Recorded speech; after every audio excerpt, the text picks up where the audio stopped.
Nosotros hemos pedido como familia durante este primer aniversario de Roberto y los próximos y los siguientes, ni un minuto de silencio. El silencio es lo que nos quisieron imponer. El silencio es lo que le quieren imponer a Nicaragua.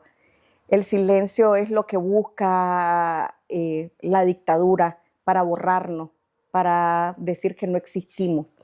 Entonces les pedimos ni un minuto de silencio, no solamente por Roberto Samcán, porque una vez más estoy diciendo Roberto Samcán nos pertenece a todos, pero la represión transnacional le pertenece a la región, no solamente a Nicaragua, porque afecta a dos países en este momento, a Nicaragua y a Costa Rica. Así que les pedimos ni un minuto de silencio por Nicaragua, ni un minuto de silencio por cada una de las víctimas que ha tenido estos últimos 8 años de represión, ni un minuto de silencio por Roberto Samcán.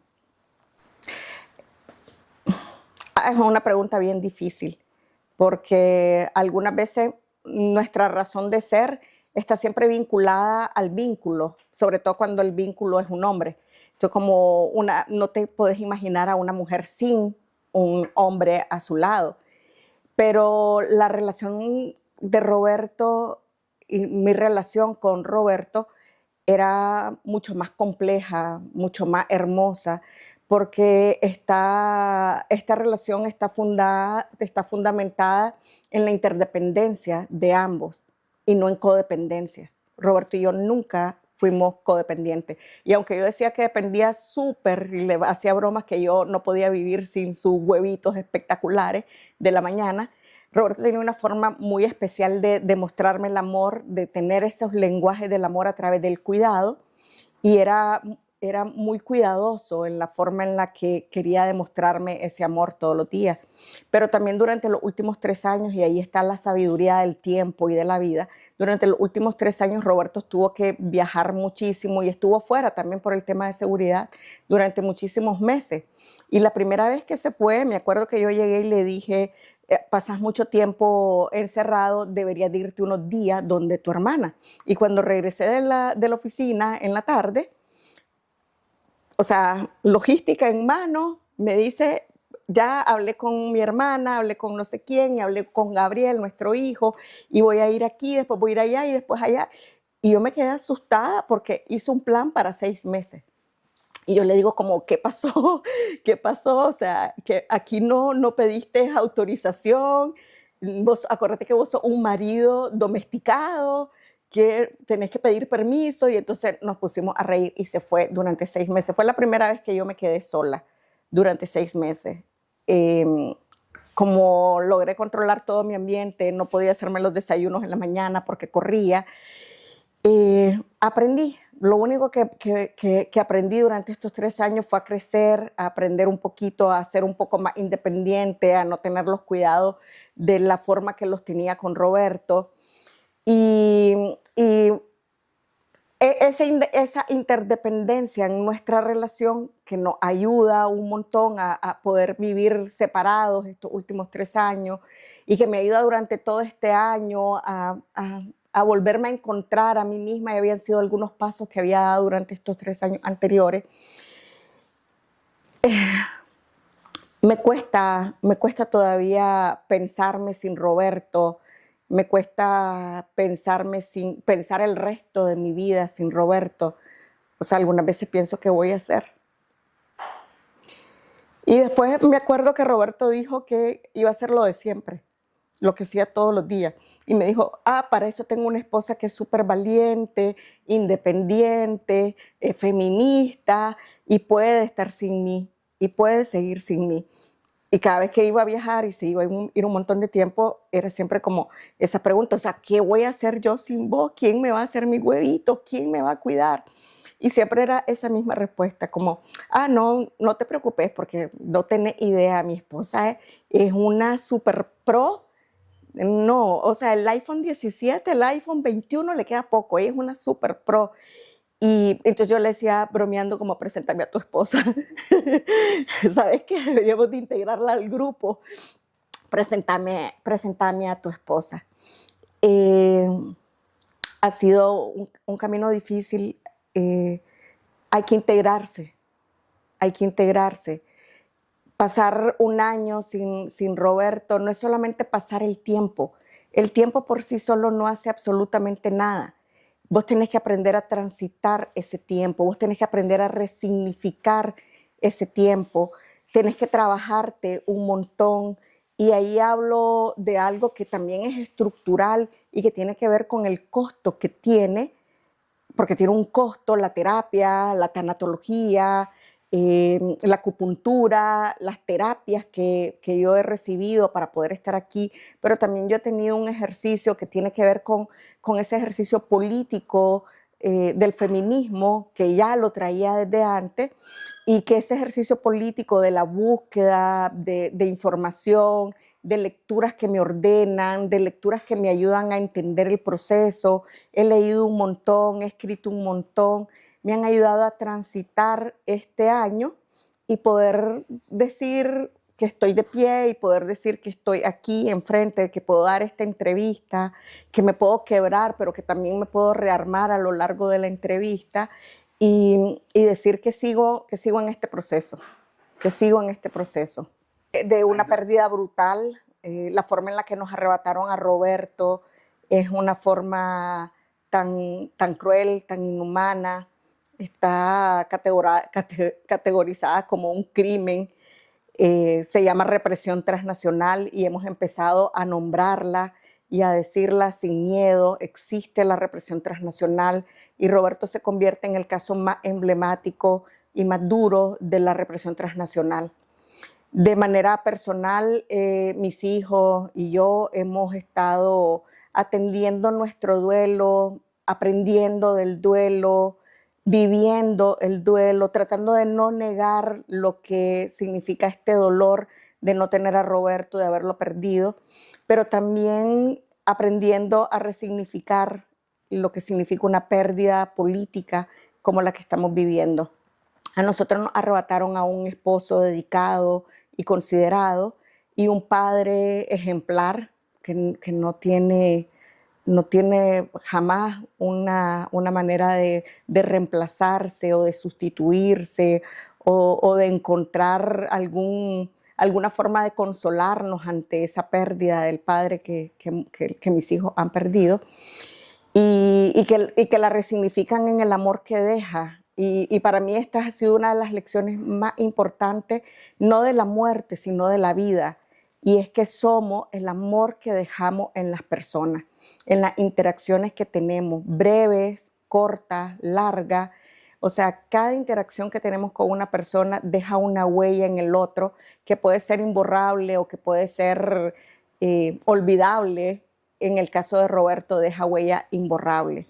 Pero a la par de vivir este duelo, que voy a decir privado, ¿no? La ausencia de Roberto en las mañanas, en el desayuno, o las 250,000 formas que tenía y encontraba para cuidarme y para demostrarme ese amor todos los días, también vivimos un duelo político. Roberto no es solamente un personaje privado que me pertenezca a mí, era un ciudadano dedicado, alguien que venía resignificando su propia historia, alguien que ha atravesado la historia de Nicaragua políticamente como protagonista y no como un espectador al margen. Siempre ha estado ahí tratando de incidir, tratando de cambiar, y esa pérdida también tiene que ser resignificada. Y esa pérdida ha sido acompañada desde el duelo privado hacia el colectivo, y me he permitido acompañarme de mis redes, de la gente de Nicaragua, y por eso siempre digo que no he estado sola y que no hemos estado solos como familia, que nos ha acompañado una plaza, un pueblo, un país completo. El tener que asumir un nuevo rol en mi vida que tiene que ver con esta vocería que habla de la represión transnacional, que denuncia lo que estamos viviendo los exiliados en diferentes partes del mundo, pero específicamente en Costa Rica, que habla de Roberto como el caso emblemático de la represión transnacional y este proceso de duelo, Yo he encontrado 3 cosas que han sido fundamentales para que yo pueda estar aquí de pie delante de todos ustedes y delante de todas ustedes. Y la primera es la rebeldía. O sea, lo primero que yo hice, desde el mismo momento en el que yo estaba en el condominio, esperando que bajaran y sacaran el cuerpo, que me entregaran las llaves del condominio, lo primero que yo empecé a pensar era que el asesinato político buscaba silenciarnos y que yo debía de rebelarme con todas mis fuerzas contra ese silenciamiento y que el silencio no iba a ser una opción, que el silencio era darle una victoria sobre el cuerpo de Roberto, sobre el mío y sobre todo el exilio y sobre todo una Nicaragua que sigue resistiendo y que yo no podía someterme a ese silencio.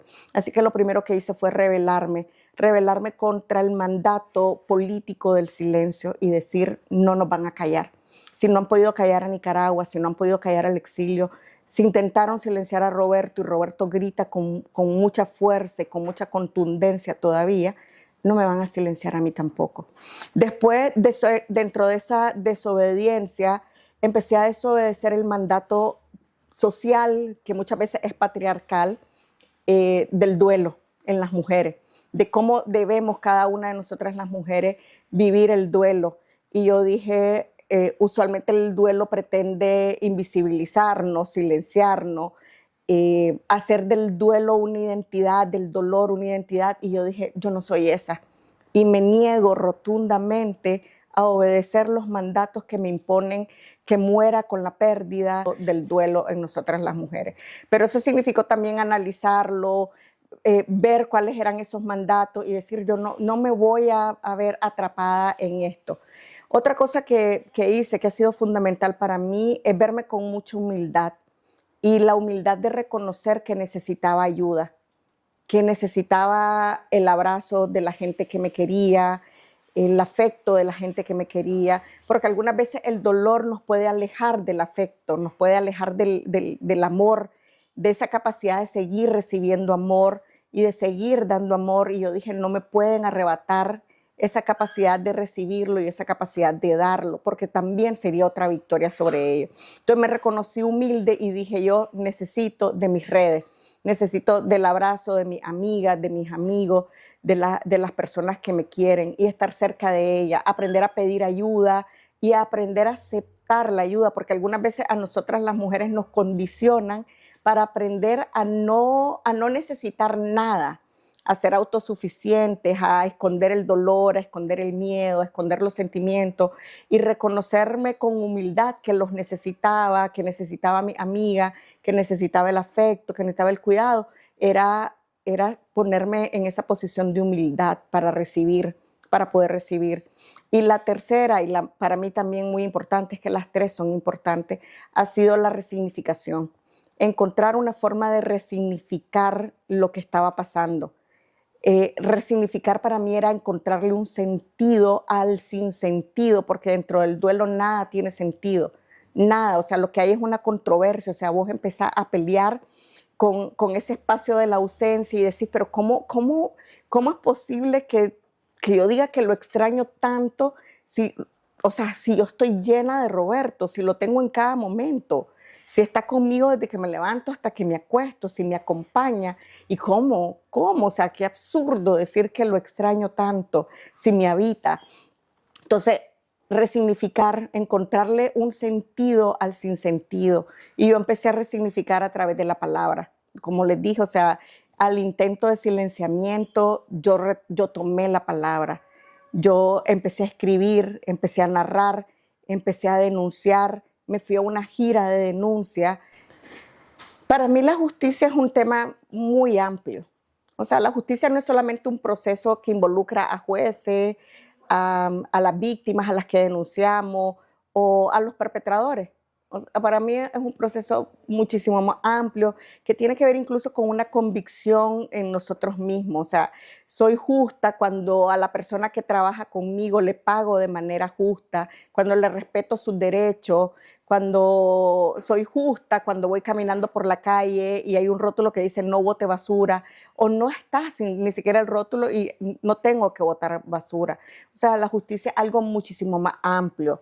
Pero también agradezco a Costa Rica porque es un aprendizaje que estamos teniendo acá en Costa Rica, la investigación de Roberto, el proceso judicial que estamos llevando, la búsqueda de justicia tiene que ser total y hemos sido radicales y quiero seguir siendo radical en eso. La búsqueda de justicia tiene que ser total. No tiene que parar nada más en los perpetradores materiales, sino que tiene que llegar hasta los autores intelectuales. Y en eso no voy a hablar solamente como la esposa de Roberto, víctima de represión transnacional. También quiero hablar como una mujer que es constructora de paz, que trabaja en temas que tienen que ver con mujer, paz y seguridad, porque he venido trabajando con mujeres en mi rol como mentora y he visto en el cuerpo de muchísimas mujeres las huellas de la violencia. Y eso es muy injusto también, eso es muy injusto.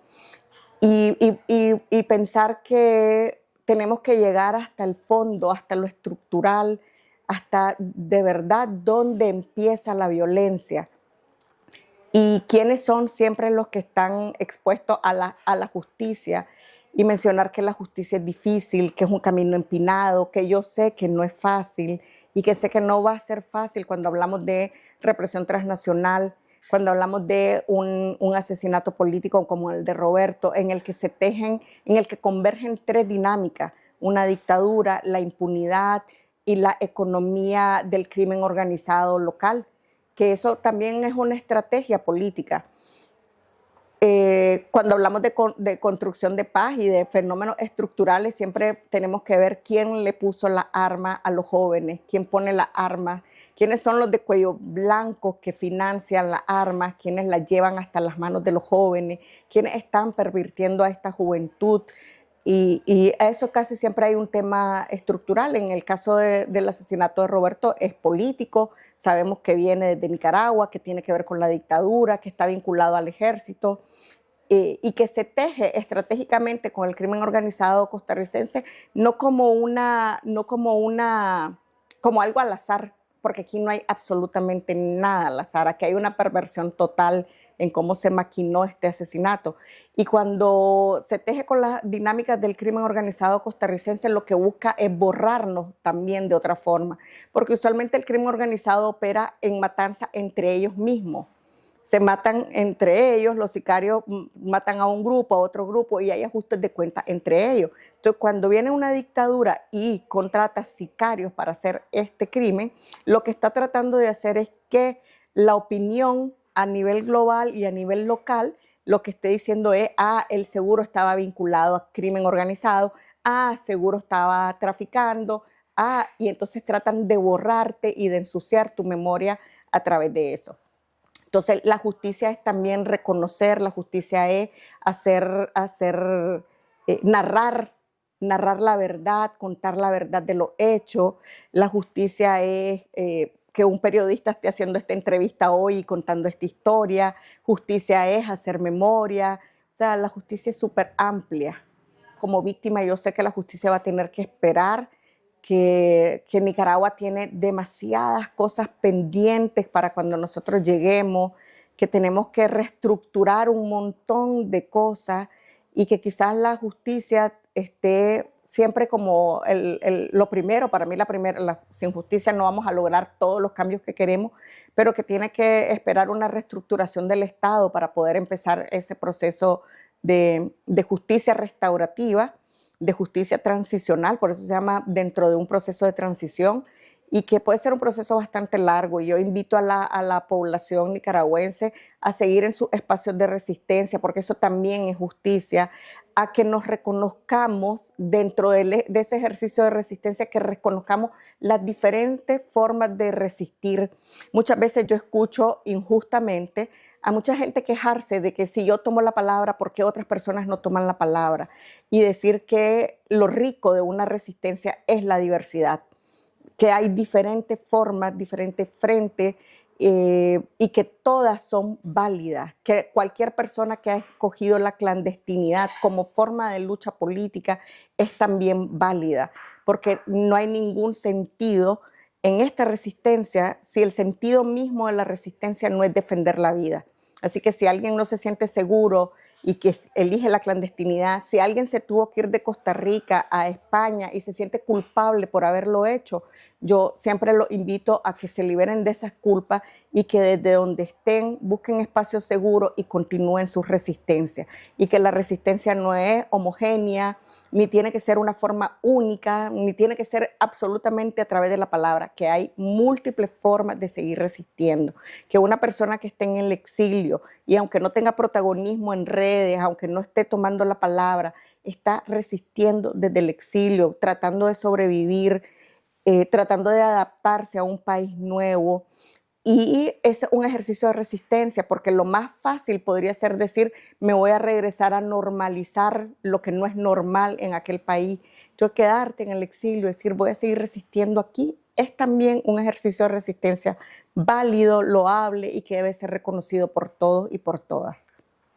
La fiscalía, bueno, hay 5 personas detenidas, hay una persona que está por fuera que todavía no estamos entendiendo, hay varias cosas que todavía tenemos que viene mi abogado esta semana, viene todo el equipo de Guernica, esta semana va a estar trabajando acá en Costa Rica y vienen también para acompañarnos en el homenaje a Roberto, para estar con la familia, para estar con nosotros en este homenaje y también para hablar con periodistas y todo esto. Tenemos que presentarnos como querellante y tenemos que también trabajar en la presentación de esta querella y viene el juicio. O sea, ya con la presentación de la querella, que ya dijimos que sí vamos a estar, el Poder Judicial tiene que asignar una fecha para el juicio, que creemos que no va a ser más allá de septiembre, que tendría que ser entre agosto y septiembre.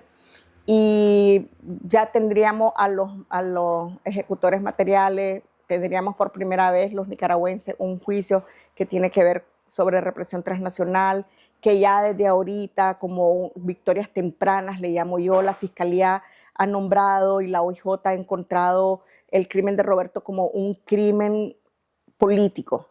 Y eso es importante. Hay algunas cosas que para mí son importantes de remarcar de cara a ese proceso de justicia que tenemos hoy aquí en Costa Rica y que tiene que ver con Nicaragua más ampliamente. La Fiscalía ha dicho, la OIJ ha dicho, es un crimen político. La OIJ ha dicho, es un crimen político, tiene vínculos con Nicaragua, viene desde la dictadura y atraviesa a la Dirección de Inteligencia del Ejército. Después establece como otro canal ahí, estos son eslabones, ¿no? Dice, hay un grupo en Jinotepe, Carazo, vinculado a grupos paramilitares que está vinculado al asesinato de Roberto. Y después trazan desde Nicaragua hacia Costa Rica una línea, dentro de la investigación, una línea que vincula a alguien en la cárcel, nicaragüense, también jinotepino, caraceño, que maneja grupos criminales acá en Costa Rica. Toda esa forma, porque ya estamos viendo un mapa que habla de represión transnacional, que está vinculando a Nicaragua y que está vinculando a Costa Rica, y que estamos viendo cómo esas dinámicas, esas 3 dinámicas que te mencionaba antes, están convergiendo. Y eso es importante. Eso es importante que lo esté diciendo la OIJ, que lo esté diciendo la Fiscalía de Costa Rica. ¿Qué sigue? Lo más probable es que, y anticipándonos, podríamos decir, por las evidencias que ha presentado la OIJ, estas 5 personas que están en este momento detenidas queden presas en Costa Rica y que continuemos con la investigación hacia los intelectuales. Y ahí vamos a necesitar el apoyo de todos, de los medios de comunicación, que sigan teniendo el caso como mediático, que se siga hablando de la represión transnacional que seguimos sufriendo los nicaragüenses en el exilio por el mundo, no solo en Costa Rica, que se siga nombrando a los perpetradores y que se siga denunciando lo que está pasando en Nicaragua. O sea, no podemos parar, no podemos decir nos detuvimos y Costa Rica no puede detenerse en los autores materiales. Tiene la obligación jurídica, la obligación moral, tiene que honrar esa tradición democrática de Costa Rica y llegar hasta los autores intelectuales, a quienes planificaron y ordenaron este crimen. Que los nicaragüenses lo sabemos, que los exiliados sabemos quiénes son, eso es cierto. no vamos a obviar esa verdad nosotros, pero la investigación y el organismo de investigación tiene que llegar hasta esos perpetradores. Sigue siendo para mí muy difícil, es un desafío, es un reto al que me enfrento, de cómo articular esta palabra política y cómo moverme en la escena política y traerme al Roberto privado a esta escena política. Yo creo que me cuesta porque todavía estoy en ese proceso de duelo en el que no logro integrar a esas dos Claudias, a la Claudia que toma la escena política y a la Claudia que vive el duelo privado de Roberto y que todavía es muy pronto, es apenas un año, ha pasado muchas cosas. Yo admito que he crecido un montón este año. Admito que también he estado vulnerable porque yo nunca he querido engañar absolutamente a nadie y decirle, este ha sido un proceso fácil en lo más mínimo. Sí, es un proceso muy difícil que encuentra resignificación en lo público, en ese actor político que fue Roberto, en ese abrazo de todo el mundo contándome cómo se siente consternado con el asesinato de Roberto. Pero me cuesta mucho traer a Roberto, y yo siempre hablo de mis escritos. En mis escritos yo trato de hacer una escritura situada, un análisis situado en el que el cuerpo no puede estar despolitizado de ninguna manera. Pero a mí me cuesta mucho. O sea, les puedo contar 1000 anécdotas del Roberto analista, de cómo la mesa del escritorio de Roberto, que es una mesa bien grande, está llena de análisis, de cómo cuando me llamaba y me decía como, mira, estoy trabajando en esto para saber mi opinión, y me decía, decime qué opinas de esto. Yo le decía tal y tal cosa, y me decía, no, ese es el árbol, ahora dame el bosque. Yo le decía, ¿cómo ya querés que te haga el trabajo y no me das crédito? Dame tu perspectiva y cómo en lo personal nos tejemos. Y yo le decía, Roberto, tu análisis es súper bueno, pero si ese análisis no se aterriza al cuerpo de la gente no lo va a entender. O sea, decirle a la gente cómo sufre, cómo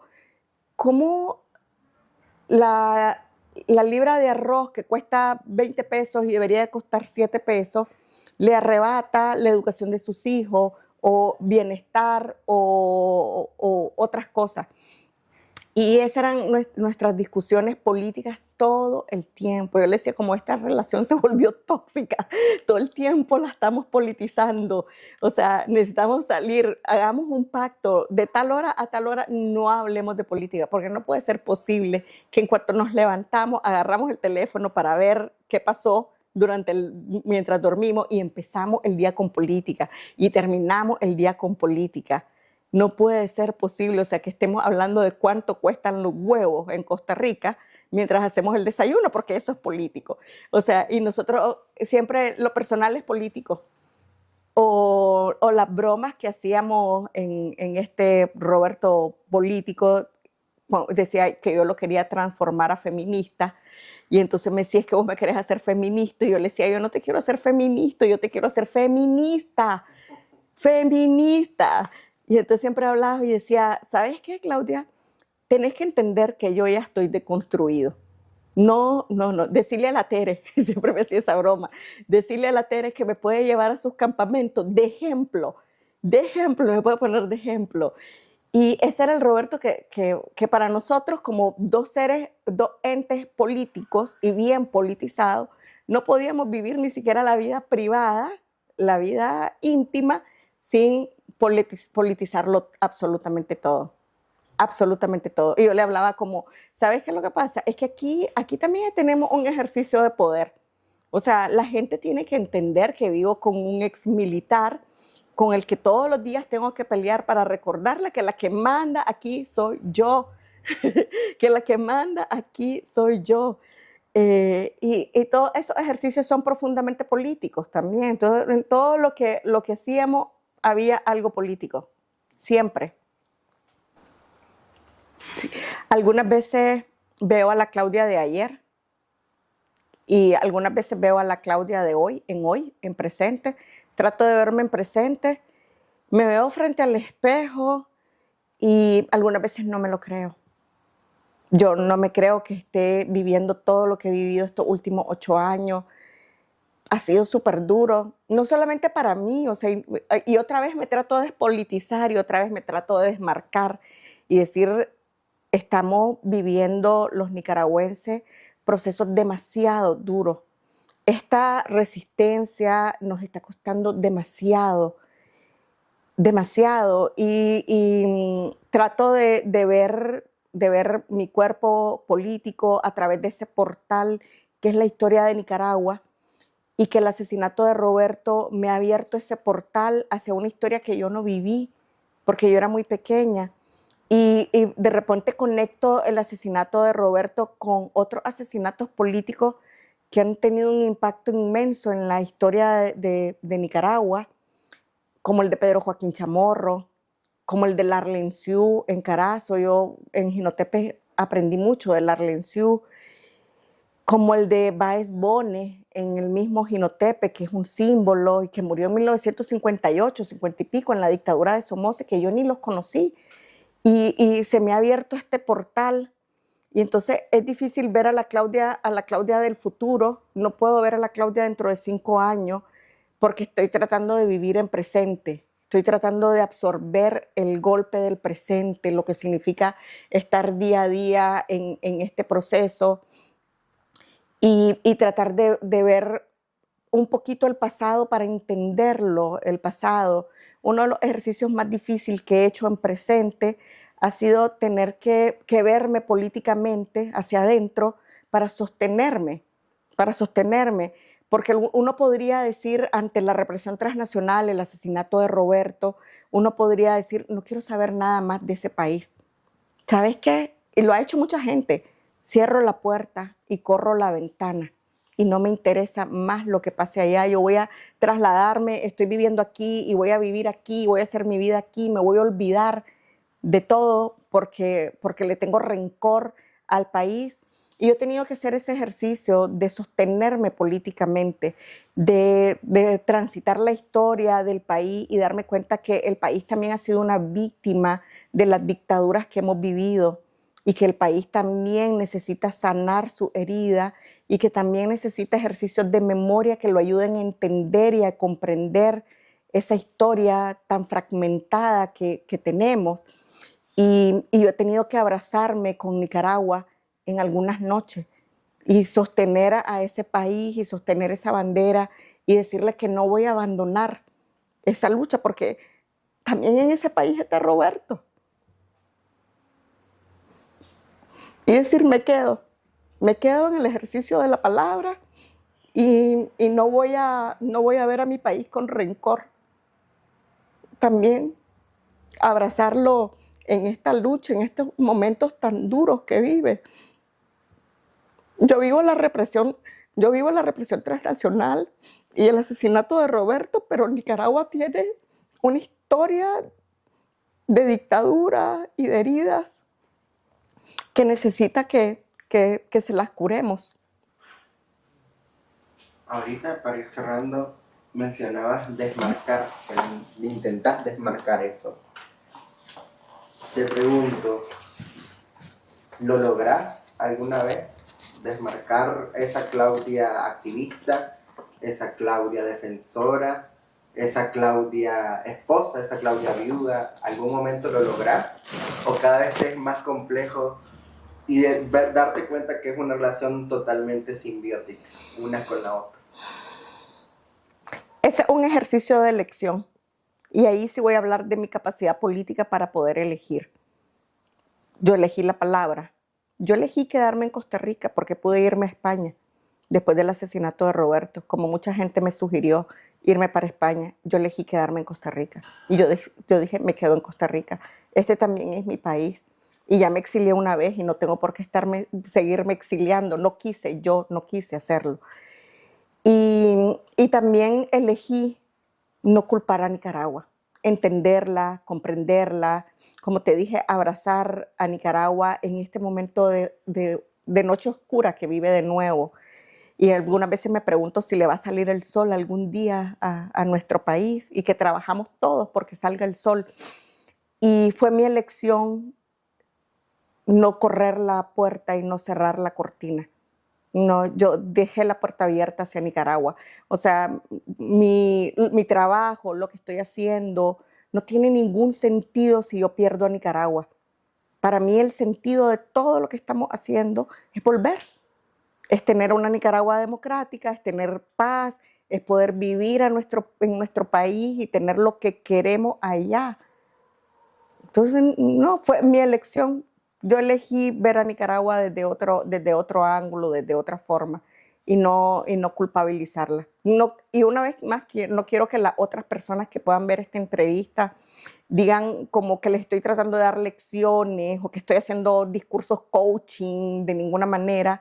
Veo demasiadas violencias estructurales y tengo estos anteojos morados que me permiten ver intersecciones y que me permiten entender que si alguien tomó la decisión de no querer ver más a Nicaragua, que los comprendo, que no es la que yo tomo, pero que los puedo comprender, que los entiendo profundamente y que aceptamos la decisión de cada uno, porque desde este feminismo que nos habita y que nos ha enseñado que cada quien puede decidir y que está bien lo que cada uno decida, si lo hace desde una posición política y bien informada, yo acepto lo que otros quieran decidir. Yo voy a aceptar mis propias decisiones y me voy a pelear con el mundo cuando el mundo no quiera imponerme otras cosas. Yo voy a seguir diciendo que yo decido y yo decidí abrazar a mi país, yo decido quedarme con Nicaragua y decido mantener la mirada sobre Nicaragua. Lo que hago, cada palabra, cada vez que escribo, cada vez que estoy aquí frente a ustedes, lo hago por Nicaragua, porque yo sé que esto le arrebata el sentido a ellos y lo devuelve a nuestra resistencia.